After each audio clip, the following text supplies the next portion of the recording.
আসসালামু আলাইকুম dear viewers. আজ আসছি আনচার রোড, শ্রীপুর, গাজীপুর, ঢাকা, বাংলাদেশ।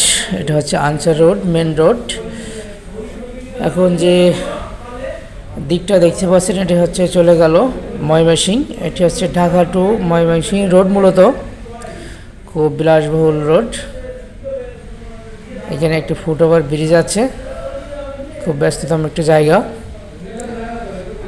এবং এখন যে দিকটা দেখতে পাচ্ছেন এটি হচ্ছে ঢাকার দিকে চলে গেছে। এখানে আসতে হলে, আনচারে আসতে হলে আপনাকে যে বনশ্রী পরিবহন দেখতে পাচ্ছেন, পরিবহন নয়, এটা হচ্ছে লোকাল বনশ্রী গাড়ি নামে পরিচিত। এই গাড়িটা ঢাকা থেকে আসে, এখানে আসতে পারবেন। ময়মনসিংহ থেকে আসতে হলে ময়মনসিংহ পরিবহনও আসতে হবে। তারপরে এখান থেকে আপনি গাজীপুরে যেতে পারবেন, তারপর ছোটো গাড়িগুলো আছে। প্রিয় দর্শক, আজ পর্যন্তই।